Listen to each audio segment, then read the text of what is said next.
The views expressed on this program are those of the producers and individuals appearing on this program and do not necessarily reflect the views of the Sun Prairie Media Center staff, its video service providers, or the staff and elected officials of the City of Sun Prairie.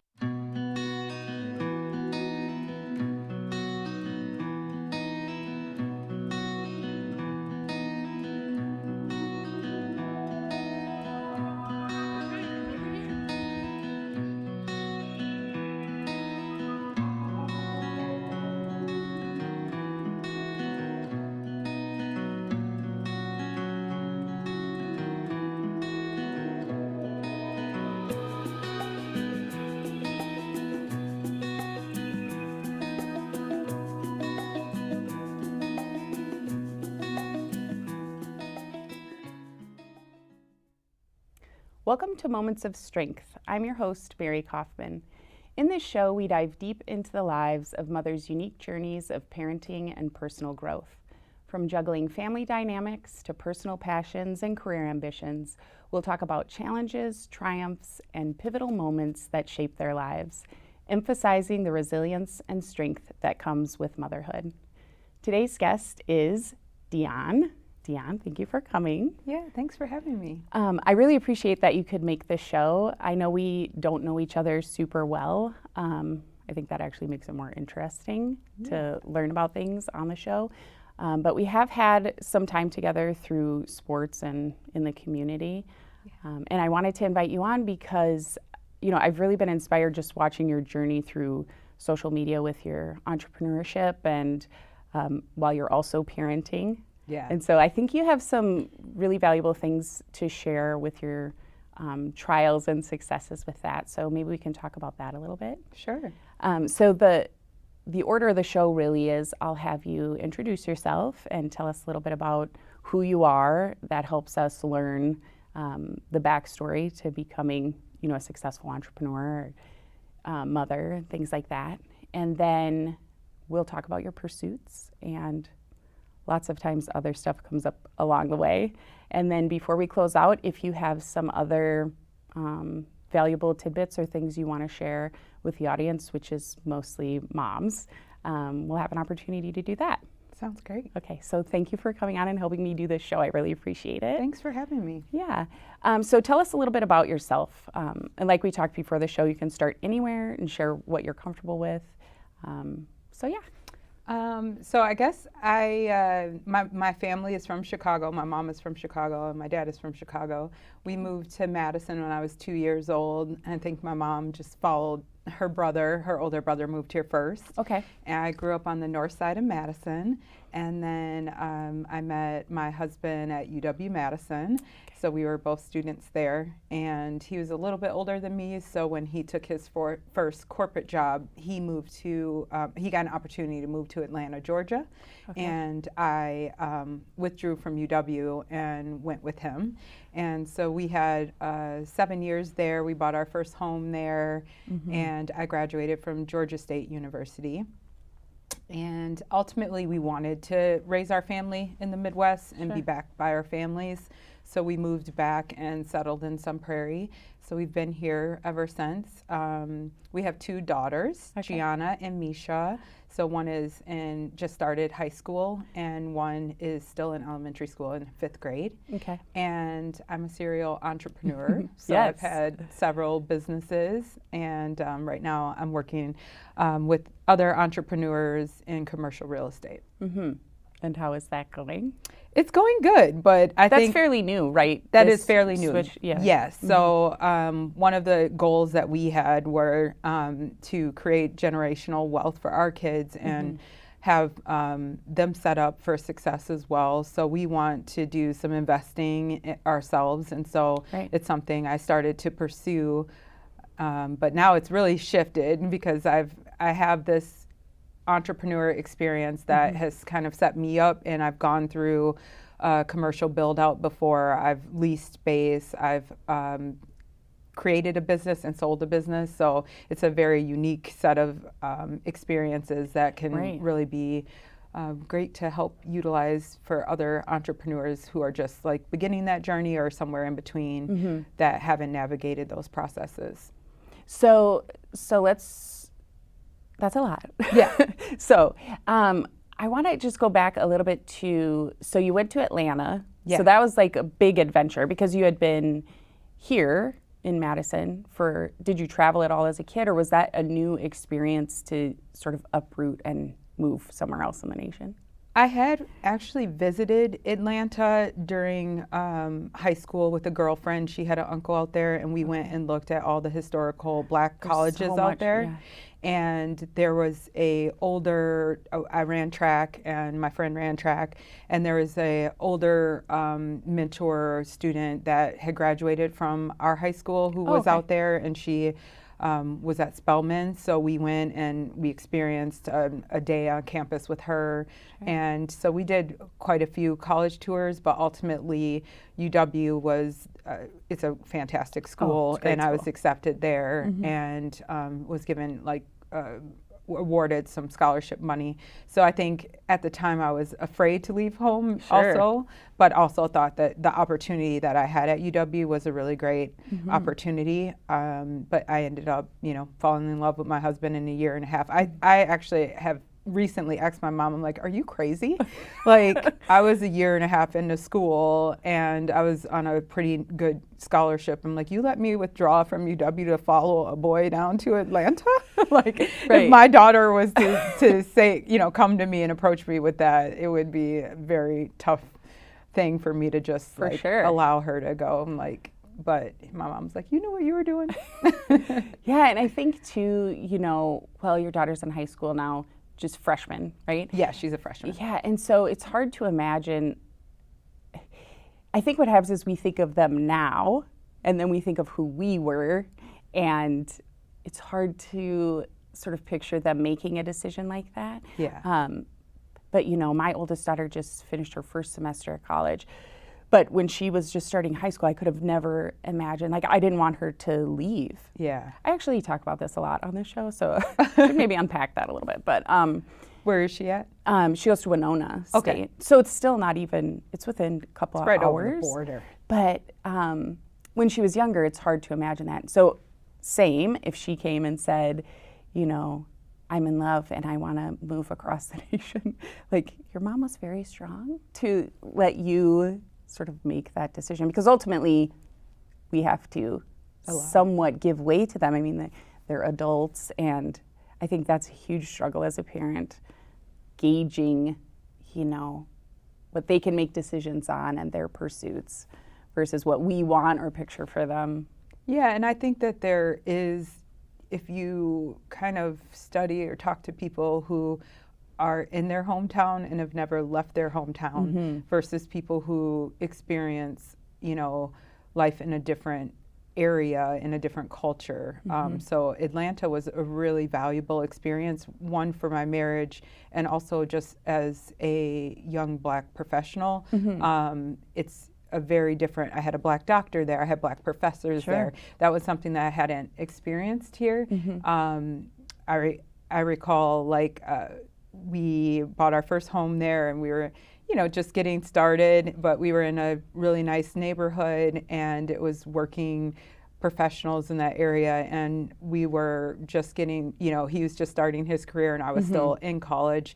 And he was cleaning our gutters. My husband is white, and he was cleaning our gutters. And I remember some of these, really these neighbors that were driving these nice cars, and they're like, "Hey, how much are they paying you for that?" And trying to hire him, or he would get on the train, and he would sometimes be the only white guy on the train, because we shared a car, and he took the train in and out of Midtown to work, and then I used the same car to get down to Georgia State to go to college, to finish my college. So it's really good it was a really good experience for me to see successful Black people that were making a lot of money, and Atlanta has kind of become the mecca for that. And so that was a really valuable experience, but also for your relationship, when you're or surrounded by family and friends, you have a lot of other people's opinions, and they're, for sure. And when we were out there, we didn't have anyone else except for each other. So we were building our own life and really dependent on each other in a lot of ways. So, and that's a way to figure out am I caught up? Because a lot of times, like you said, if family and friends are having input about your relationship, or they're so excited for you, or they don't really think that's the one, or, you have a hard time deciding for yourself because you have all of those influences. Yeah. But if you go somewhere else and you don't know anyone, you get to just experience that for yourself and figure it out. So Exactly. that's a great experience. Yeah. Yeah. So, okay, so we know about college and that, starting your family. Do you think there are things from when you were young, not to dig in, to your childhood, but sometimes on the show I talk about things that are imposed on you or experience you have when you're young and how those affect who you are as you age, become an adult. And you can't help that some of those things help shape who you are. I mean, that's just the nature of things. Are there things that you can pick out from your childhood that maybe set you on a path to be an entrepreneur, or have you sort of pursuing things the way that you do now? Oh, that's an interesting question. Well, my stepdad did have like a side hustle, I would say. So we did go to like flea markets. He made like leather goods and like personalized leather goods. So I did spend some weekends going to, like little shows with him where he would set up and sell his products. So I guess that probably did have an influence on me. My mom worked in the medical industry. So she would be up and out of the house at like 5:30 in the morning. So we kind of got ourselves up and ready for school. But then she was done at like 1:32. So she was always home, in the afternoons to the evenings. Like after school. And and so I would say I was just always bossy. Is there a better word? Determined? Yeah, I mean, I was always, decisive, always had my own ideas. And so I think that, you're just, entrepreneur spirit it's kind of, I feel like it's just in you. Some people, it's just in you. And you feel like you can carve out your own path and your ideas are unique and worth pursuing. I did have 5 siblings, so so that probably helps too, where you are finding your individuality in a group setting at all times. Relentlessly. Yes. So I would think for sure we've both talked about, me and my husband have talked about different things that we had in our family's traditions, different ways of doing things. What are things that we wanted to carry on into our family and what things we wanted to leave behind. I think those are all really important questions to have. Very important conversations to have with a person, you're committing to spend forever with, and then raise and influence other people, in your own children to go and be a representation of that to some degree. So that is working for you. Yeah. At least from what, we can see here. So, so getting into, can we talk about your businesses? Sure. Part of what I wanted to really ask about is, well, one, you're an entrepreneur by nature. And I agree that there's a spirit. And a lot of that is having an open personality. So, so tell me if you feel this way too, but there are very few times when I think, well, that could never happen, or that's impossible. I mostly think, what do you need? And then I start running this inventory of like, what's around me now to help solve a problem? Who do I know? Who can I connect? It's engaging that challenge and understanding that, come on, in a world of 8 billion people, with all the resources we have here, could this be impossible? Sure. And also, I'm not the first person to try to probably ever solve something like this. So that's more my mentality, and I think entrepreneurially, that is how people think. I have this idea. It's not about can I do it, it's about how do I do it. Yeah, I think that resilience is like the most important aspect of being an entrepreneur, and it's totally, a lot of it is based on problem solving and being able to come up with resolutions. I think people start businesses because they have a vision, they have a passion. You're not usually going to land in that space. So Right. my first company I opened when I was 28 years old, I did a pretty extensive build out in a commercial space. I signed a very long lease. I took out a business loan with the SBA and women backing, and a woman owned, the president who was the president of this bank that I got my business loan through, she had to believe in me and, Right. and my business plan and my It's a vision risk.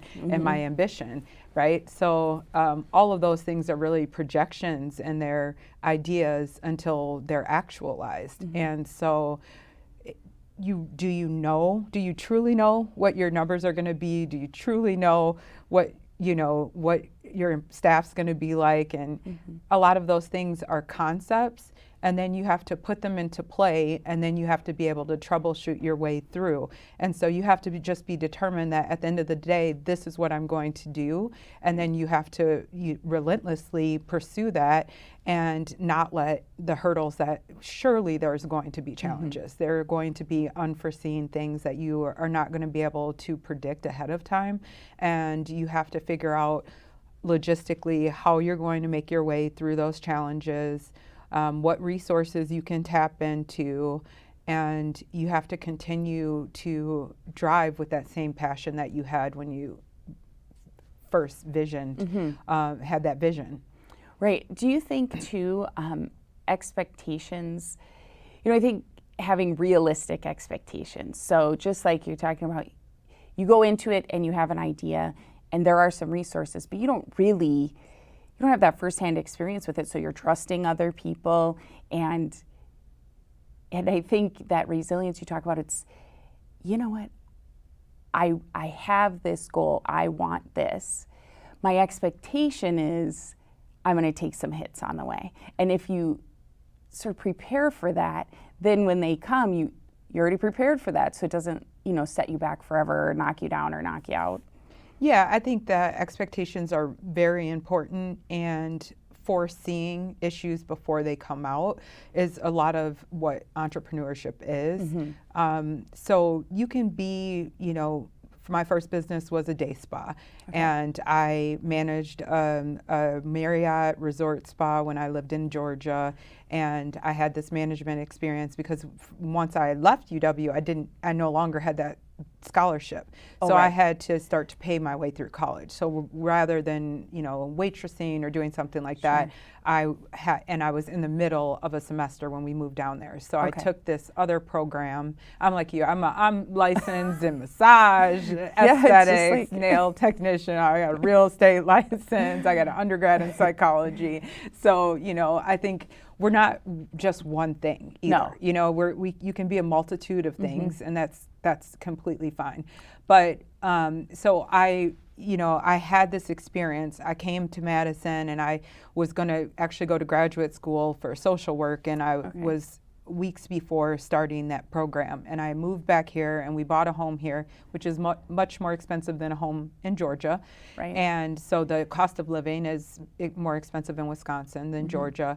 And so then we were looking at that, and what did that look like? And the program that I was going to do was a child protective service program. And I started to talk to people who worked in that space, and I heard about workloads, and I heard about funding, and I heard about violence to the social workers and things like that. In any pursuit, even if it's entrepreneurship, if it's a career, you should talk to people who are already doing it and see what does that look like for them. And so I started to look for a position that I could, again, pay my way through the secondary school.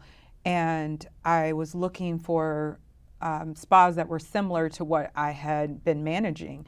And that was this whole holistic alternative medicine atmosphere.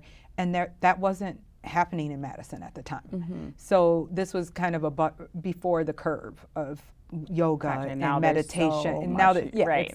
it's completely blown up. So, which says that I was on to something, right? Correct. And so at the time, there was nowhere on the east side of Madison that was a true day spa. There was a lot of salons that threw 2 rooms in the back and they said, we're a salon and spa. And that wasn't the experience that we had of robes and slippers and the essential oils and, you know, these therapeutic aspects to it. So I started saying, well, do I want to go over here and deal with people in their worst situation, and or do I want to help people to maintain health and wellness? And I saw an opportunity in the market, and I started to pursue that. Okay. And so I was really great at massage therapy, and you talk about optimism and being open to ideas and also being a people pleaser. So one of the things, if you're working in the service industry, you have to, you know, have a temperature and how to resolve problems, and that's exactly what I was doing. How do we help this person feel better? How do we, you know, put this person on a plan that helps them balance their lifestyle? And so that was, you know, our pursuit there. But I couldn't stay as a massage therapist in a quiet room and manage a staff. Right. So that's where your vision and then your actuality starts to change, because if you're opening a business as a day spa and you're doing 1,625 square feet and you go from 4 employees to, at the time I sold, I had 13 employees, you're no longer in the business of massage therapy. You're in the business I mean, it's a of sort of management. massage. sort of massage. You got to move things here and there and make it, but it's not massage therapy for a body. It's just your business becomes that. Yes. Yeah. Because you're not doing the hands-on anymore. You have to manage step everybody out. who's You have to doing be that. big picture at that point. And so I think those transitions, there's a lot of people who are great at doing hair, but can they run a hair salon? Those are 2 different things. So you have to have the business skills to go along with the touch skills and having that one-on-one relationship with clients. Well, you also have to sell retail. You also have to run your inventory. You also have to be able to manage employees and create attractive employment packages that makes them want to come and work. And then you have to be able to market your business. You have to be able to balance your financing. So there are so many, one of the things I really love about entrepreneurship is that it gives you such a variety. I don't like to do the same thing every day repeatedly. I like to have variety in my work.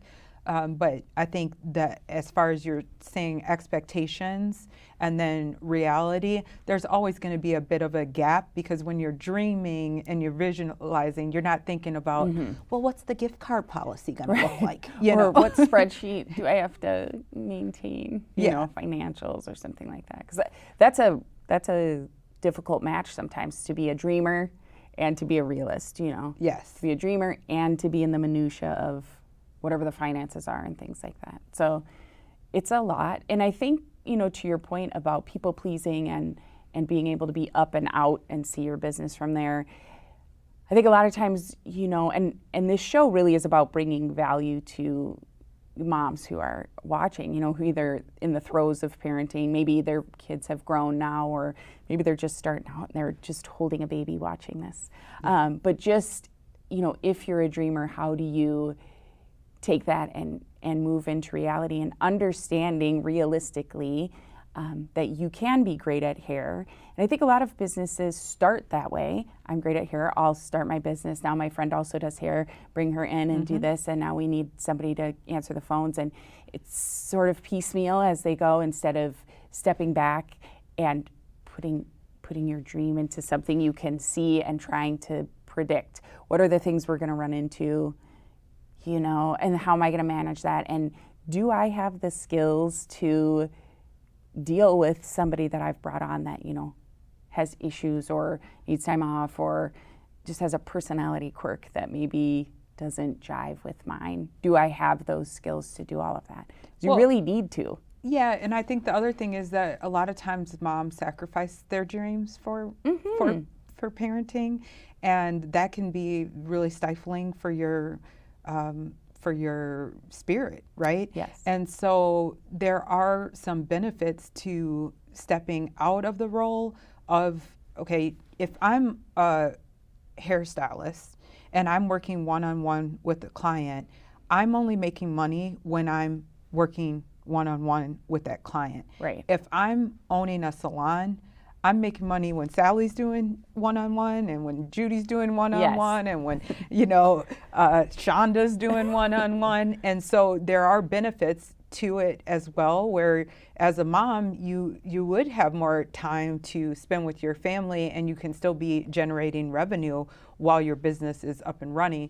But you have to probably have a partner that's on board as well, right? Yes. If you're parenting and doing entrepreneur. I've talked to so many women who said, I wish I could do this and I wish I could do that. And they feel like they can't because of their roles as a parent. Right. But parenting is, if that's not putting out fires, I don't know what is. Right. Transferable Right? skills. That's what that is. That's transferable skills. And for I think many women know that, and many women don't.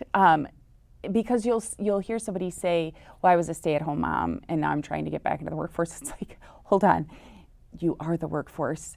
You're raising the workforce. You're interacting with the workforce all day long. Yeah.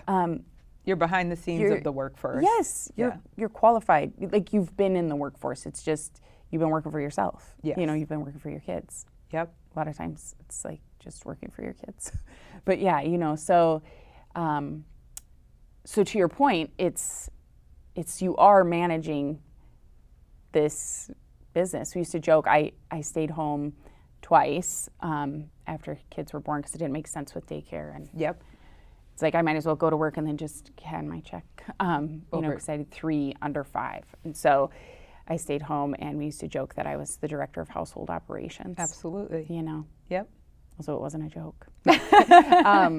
But that's why I say my husband's the face of the company. I'm the CEO. But you're right about partnership too. It's great to have somebody there who, and again, this comes back to what you were talking about, just those conversations and relationships about what is the end goal here? We've come together, now we're going to have kids, we're going to raise this family. What are we doing? What is our contribution? What is guiding us through this life as this family unit, or even just partners, or so if you don't have that in a personal relationship raising your children, it would be good to have somebody that you trust that can help out if you're pursuing something like that too, a best friend or trusted family member or something like that. Yeah, I think the building support systems in parenting is so valuable. I mean, we have daughters in softball in common. Like, sometimes I got to text them, what's going on with this cookie walk? Like, what are we doing? Oh my goodness. I have to bake cookies for that. Yeah. Sorry, just a side note, but it's like 6 dozen. I'm not a baker. Yeah. So. Me neither. So I'll do it. So I think that finding a support system in whatever you're doing is very important.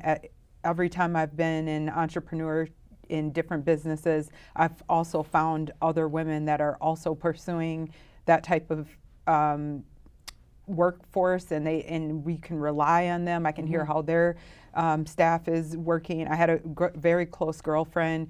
She owned a salon and I owned a spa, and we would meet up and talk shop, Right. So I think it is important that you lean on other people outside of your family as well. But my husband has always been very supportive of every endeavor that I've taken on, and that has been really important too. I mean, he's got a skill set where he can look at different things for me that I, for a long time, my sister-in-law's an accountant, and she did the accounting, the books for me before I could pay a real CPA. And so you do have to be able to tap into your resources and ask for help, and you're not going to be an expert in every aspect of anything that you do. No. So to have that willingness to ask for help, I think, is also something that is really tough for moms to do and for women to do. And I think we're in much more of a collaborative atmosphere, especially since COVID, than we ever were before. When I started my business. I didn't feel like there was as many resources. I've now been an entrepreneur in residence at Madison College, and I coached and mentor other students. I've had DECA reach out, and I've done classes for them and sat in on those. I was in a Million Black Women pursuit for Goldman Sachs, and they flew us out to New York and taught us a lot of big picture ways to grow and expand our businesses and make them more profitable. So I think that the landscape of women in business and entrepreneurship is more, it's more accessible to people now than it ever was. When I started in 2008, it was not, you didn't have all of these things that you could look to in order to kind of launch and find out information and figure out the path. It's come a long way. Yeah. And to your point, that's come up on every show, is asking for help or tapping into resources. As women and moms, we don't tend to ask for help, but we're always willing to help. Yeah. So if we're always willing to help and no one will ask for help, but I think over time, especially being an entrepreneur, you have to do that. You're forced to do that. Like just talking about the accounting situation, it's like, who do I know that maybe would, and people are more than willing most of the time to assist with that. So that's important that came up. And I know before the show we talked about too, the demands and the expectations of mothers, and it's a lot. And just being able to recognize we're very capable, and I think understanding that we're very capable, but also understanding that it's important to network and to build those relationships because these other women are also very capable, and doesn't it make sense to pull on each other's skills and give where you can and things like that? Yeah, I definitely think there is higher expectations for moms now than there has ever been. Again, I had 5 siblings growing up. I don't remember my mom. I ran track and I did a couple softball. My mom was not at every game. No. Okay. She definitely came to concerts and things at the school, but she was never asked to bake 72 cookies, and so there are different, I have a daughter that's on a national volleyball team. I have a daughter that's on a traveling softball team. She certainly wasn't driving out of the state to see me play ball, so same, and I didn't feel bad. I didn't feel slighted because she wasn't there. I went to have an experience, and it was, you got on the school bus and you fine. Went to your thing, and you came back and so told her different. all about it. While she was probably making dinner and dealing with the other kids. But So I think, I did, my daughters inspired me to do a line of silk products that we are still selling today. And so I did a little bit of influencing where I would show, my daughters are biracial, their hair is different from mine. There's a lot of mothers who don't have textured hair at all and have biracial children that they've trying to navigate that process. Right. And so we spent a lot of time through social media helping to educate people and show them different ways to manage their hair. And so I've done a little bit of influencing, and I think that it's fantastic if you can, I love a theme party. I love a really nice spread. And I've shared a lot of that in our, in my blogging days. But I think to expect moms to have this like Pinterest lifestyle at all times, it's not realistic, and it does create a lot of pressure for us for every single thing that we have to do, that wasn't something that was generational. Our parents weren't putting on, these types of spectacular events for us at every first birthday parties. Yes. Gender reveals and, it's just all the expectations for moms. It can be very heavy, and it can be very lonely if you don't find that group of women that can support you and lift you up, whether you're at home being a stay-at-home mom and you're navigating a travel team for the first time, or if you're a mom who's going for an ambitious opening of a business, you're going to have to surround yourself with other people. And historically, Black women have been told we are so strong and we are the martyrs of the family and we can do so much. And there's been a little bit of, hey, like we're actually, it's important that we find balance and that we have, our health and our mental capacity isn't, just stretched because we can. Right. Right. Just because you can, should you be put through that? I mean, there's an argument that maybe no. Yeah. Just because you're strong doesn't mean you should be always subjected to the things that make you demonstrate that you're strong. You can be a strong person and choose your challenges. Yeah. So, and again, I think people who demonstrate that they're strong anyway, that's the go-to person because they'll make it through. But even if you are that person, you need some sort of support to hold you up while you're strong. Regardless, maybe you just need it a little bit, but you still need people and affection and attention and interaction. And I think that is really part of the plight of motherhood is feeling alone.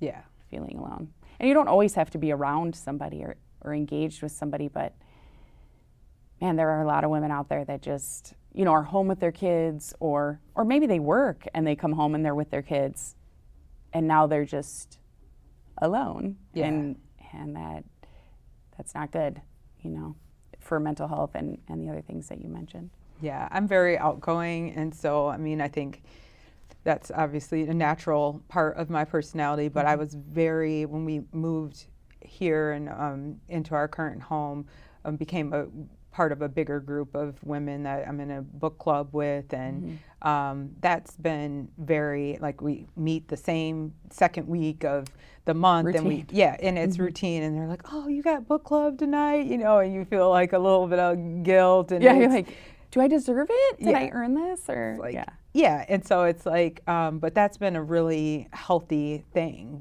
just to have this it's booked in there, it's everybody knows about it, and oh my God, Dad might have to make some tacos tonight. Good God, He'll be okay.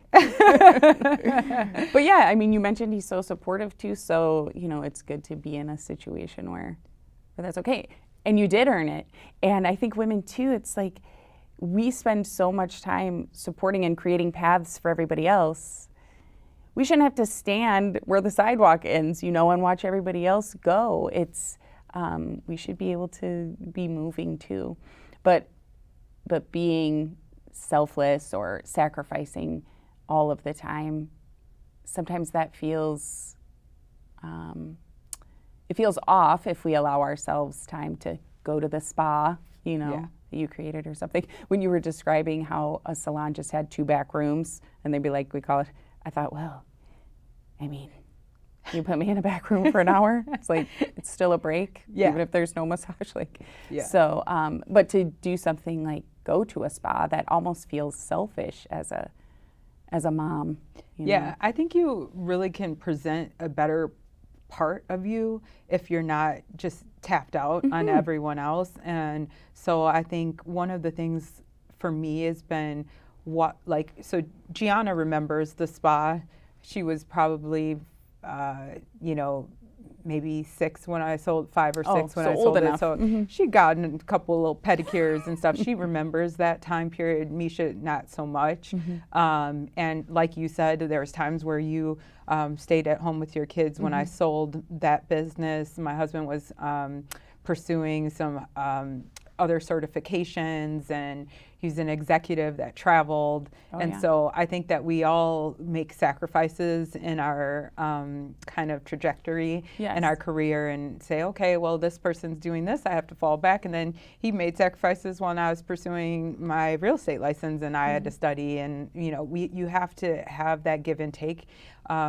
In a relationship, it's very hard for 2 people to be pursuing something that is at an executive level or management level, and to find that balance, right? Like we have kids there. If you don't have a nanny or something, So I think there's been times where we've done that back and forth, and for now to this to go after a new pursuit. My kids are like, wait, you're going to be a real estate agent? And they're like, and they're watching me go through that and get that certification and then get that licensing and then closing a deal. And how valuable is that at this stage of life for them to see that? For sure. And then, we hired them both as W-2s, and they are working for our online company now. So they have, we did a show. There's a local business that has carried our products for years, and she just moved into a new building, and she did a grand opening, and my girls there, we worked a 6-hour shift, and we were selling, and they can package and they can ship and they can count inventory, and my older daughter can get on the computer and create the shipping label, and then she makes the little sister go get the stuff, The natural order of things. Yes. So they're learning about entrepreneurship and how to be, how to run a business, and they're seeing the sales in real time. And they were there and they're pitching. They hear me do the pitch, and then and a client walks up and they're willing, oh, this is our product, and no, you got to look people in the eyes, and you have to speak. And so they're learning. And then now my daughter in high school, she's sending me $1 million homes on the lake. Okay, that's not called. I mean, it's a vision. It's a vision. But so I think that you also have to look at yourself as a mom and say, what am I showing my kids is possible for them? Because you can have this and you can have this if you're willing to do the work, right? You got to do the work. Yes, that's the big lesson is you can have those things, but you have to do the work. Yeah. A lot of people want things without, or if the work gets hard, abandon the dream. But you can do the work, and you have to do the work. Yeah. And I mean, we've been very busy with online sales, and now I mean, there's nights where they're like, oh, they want to be on their iPad and they want to be or on the phone with the boyfriend, you know, and you're like, oh, this is so much. It's like it does feel like a lot, but it's such a good lesson. I mean, what a good real life lesson to show them what's possible, and they've already been a part of it. Yeah. And even for their first employed jobs that aren't in their home, they already understand a little bit about how business works. So when they show up, they will already have, besides who they are, skills and experience to offer whatever employment they go to. And not just from the front line. They'll understand that, oh, this other stuff occurs in the back. It's typically, when people get their first job, they're just like, what's the register, Yeah. They're not it's thinking not just big picture. And yeah, Gianna is in animal companion class, and our neighbor is a vet, and she's like, well, can you talk to him? I have to do this 8-hour project, and I have to shadow, and can you set that up for me? I said, I'm not in animal companion. I'm not in the class. What I can do is I can find out his contact information, and then you can write him a letter and let him know, I'm getting an A in this class. I really enjoy working with pets, and I would love the opportunity to come and work in your vet clinic. I know how to count inventory. I've worked in my mom's business. I will be helpful while I am there. I am ready. I log my hours. Tell him why he should waste 8 hours of his very busy day to have you in his space, touching things, exploring, and how you can contribute to that. So they're understanding that you have to add value to everything you do. No one is obligated to do anything for you. So and I said, I would be happy to edit your letter, and then you print that letter off and you sign it, and you're going to walk across the street and you're going to hand it to him personally. And that's exactly what we did. Yes. So you can, you can teach them how to fish, or you can fillet it every night for them. Just living with you forever, then. But yeah, I mean, those are great experiences. Yeah. For any kid who would have that opportunity is lucky. And even the other thing with my own kids too, and my pursuits, I would check in, because that whole feeling like I'm sacrificing time with them, and we know as moms the time we have with our kids is limited, and I'd be a little neurotic about that. So even when I was working full time for the state, I would work that job and then get off and then do all the school pickups and then the food and then the activities, and I loved that. But the 20 minutes from work to the first pickup, I was like, am I like asleep while I'm driving? And that decompression. Yes. But then be right on when they come out and just take on all of their stuff from their days. Yeah. And I'm prepared to do that and loved doing that. And so it was easy for me to work while they were in school because I didn't feel like anyone was getting slighted. And then when COVID hit, and I worked still for a year, but that was crazy because 4 kids, distance learning at home, and no one knew what that was. So then I started to work for myself, and still I would make sure everything was going well for them and what's going on with them learning, and then sneak over here and like try to do something with book publishing or whatever. And to learn from my kids now, because I've checked in with them, what did you think about that? Or, do you feel like you were slighted in your childhood because maybe I was How dare doing her something write else? a book while I'm here? And the books were about them. So I couldn't even like really, do something else. But they didn't feel like that at all. And now as they're older, because, like I said, college, and then I have a junior and a 8th grader and 5th grader. So Ambitious, Mary. yeah. But I like the buzz of that. I like to be busy, and now that they're a little older and I can check in with them and say, what do you think about that? Do you feel? And they do not feel slighted at all. And I think that's important for moms to know, is your kids also want you to have a good life. Now, does that mean they'll have to make sacrifices? Probably sometimes. Is it okay to learn to do that? Yeah, because when you get out of the house and your mom's not taking care of your every need all the time, you're going to have to make sacrifices. So just like you're given an experience of them working, you're also showing them, in order for you to have this, you do have to make a sacrifice. You do have to do the work. It's okay. There's room for everybody in the family to have those successes. And yeah, I'm hearing a lot more admiration from them in that form. They inspired the online company. The products that we have were all inspired by their hair.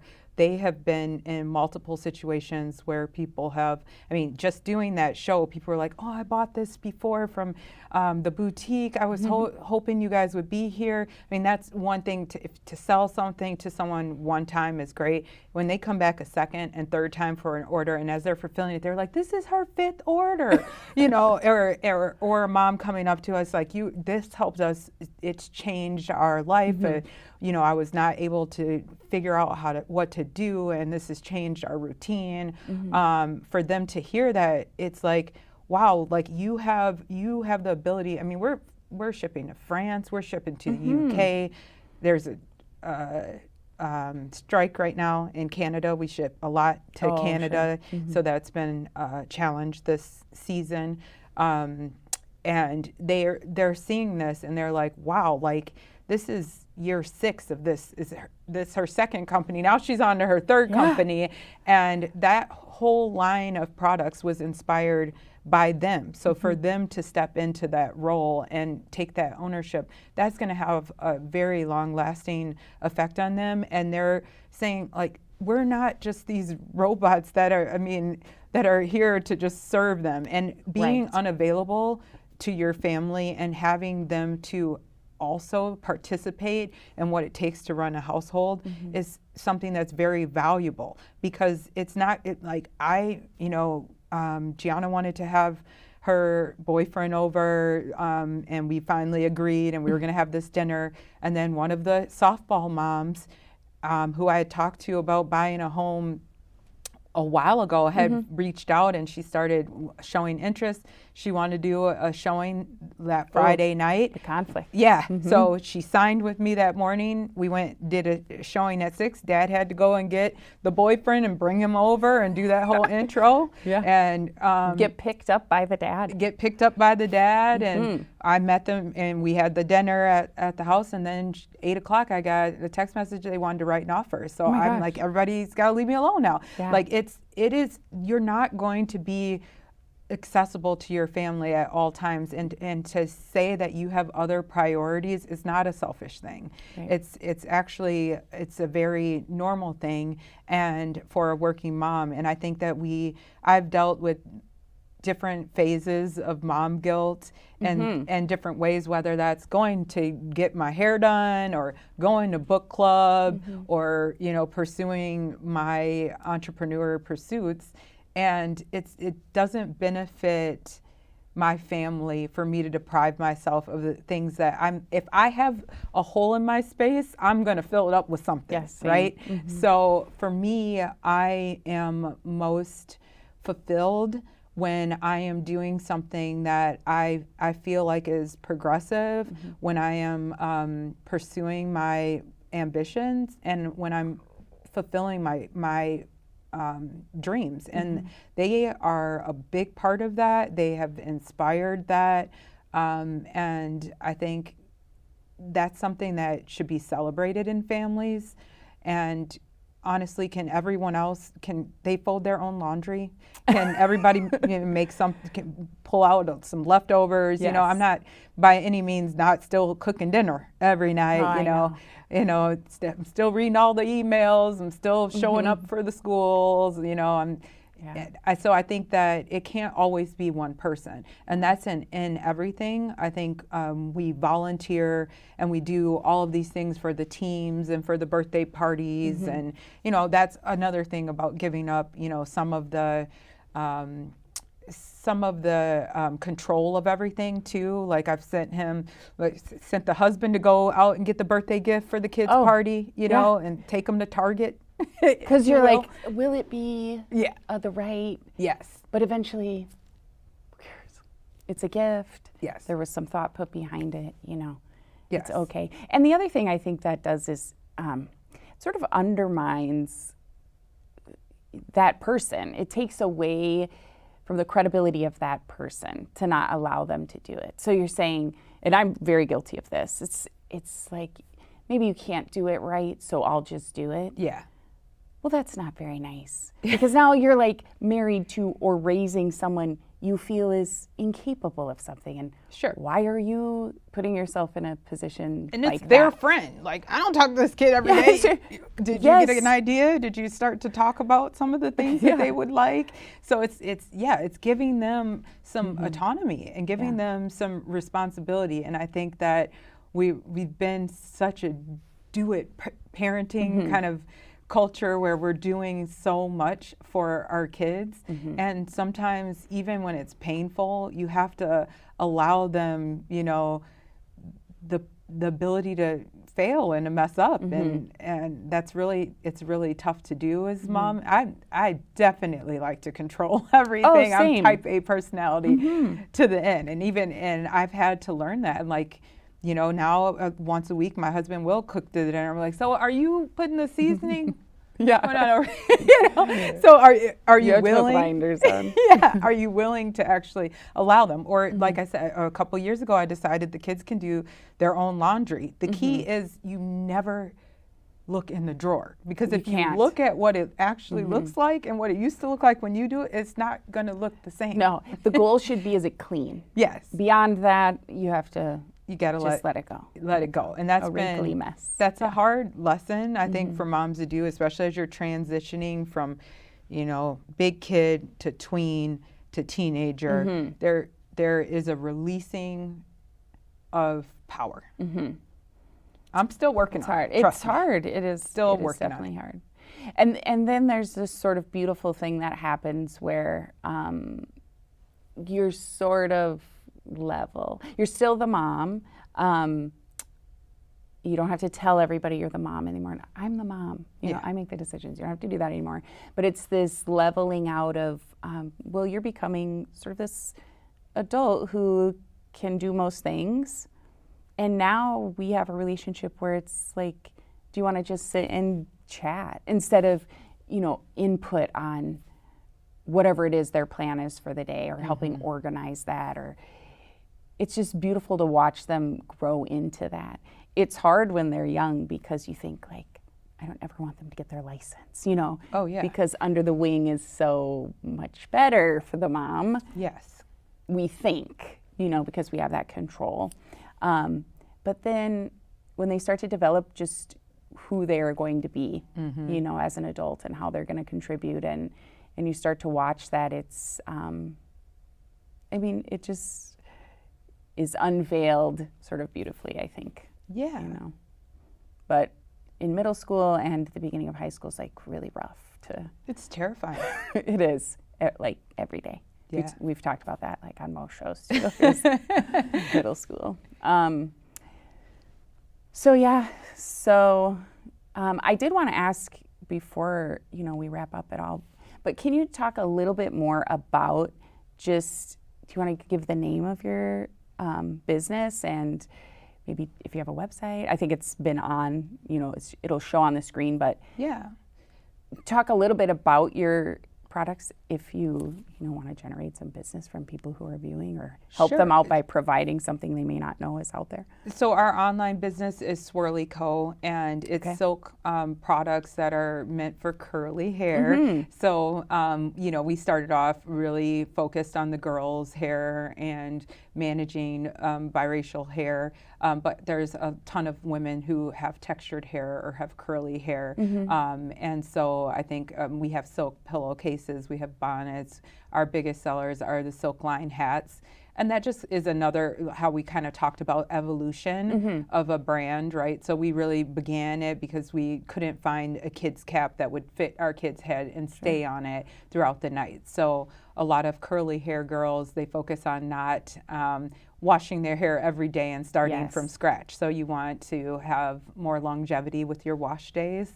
And so we do a lot of braids or a lot of protective styling. And so it was, how do you maintain that overnight? Gotcha. And there were a lot of satin caps out there, which is a synthetic fiber, where silk is a natural fiber, and it's a higher grade. And so we wanted to, I hired a cut and sew consultant who helped me come up with the pattern, and then we came up with an adjustable strap on it that would help them adjust it, because kids' heads sizes change. Oh, right. And so that that evolved, and then we have scrunchies and we have pillowcases, and then I came up with the very first actually silk lined hat, and those have been our best sellers. So while we started for this reason, we're now you know, what we sell the most is the silk lined hats. So we've had a really great Christmas season, and that's been great. That website is swirlyco.com.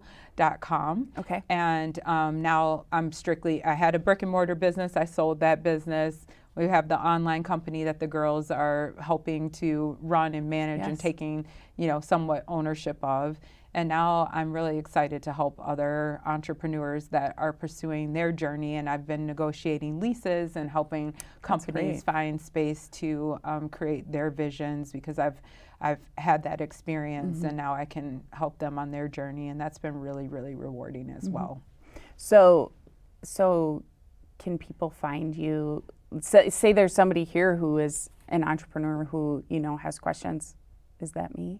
But, you know, are you open to that? Where could people find you? Yeah, I work for Century 21 affiliated, so they can definitely reach out to me. I love talking business. I've done a lot of entrepreneur talks. I've done some mentoring, and I think that I've had mentors who've helped me along the way, who've helped me to understand how they've built their businesses. And so I think that's really important that you reach back and do that for other people as well.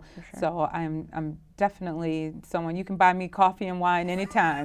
That's awesome. Okay, so before we wrap up, is there anything, I mean, we talked about a lot, but there's always more to share. Yeah. And there's always, you know, we talk about parenting, we talk about your personal pursuits, but is there anything of value that you want to maybe leave the viewers with, you know, in either of those things, parenting or personal growth, anything like that? I mean, I think I said it, but I would just say that you're a better person when you feel fulfilled. So I would just encourage it. If anyone had the solution of balancing motherhood and career, that person would be a billionaire, right? Like everyone, it's always going to be a balancing act, and no one's got it figured out, right? And I think that entrepreneurship is definitely taking a leap of faith, but I really believe in small business. I think that small businesses are what make communities what they are. And like you said, I think women are so much more capable than what we give ourselves credit for. So I think if you have a dream and you have children, one day, at some point you visualize them and they were just a concept, and and you can do the same thing with your business pursuits, and you can do both. Yeah, that's a great way to put that, is, you weren't a mom and then you became a mom and you had to stumble through and figure that out and rely on resources and make a plan and all of that. So that's a great parallel. I appreciate that you kind of drew that. Yeah. So.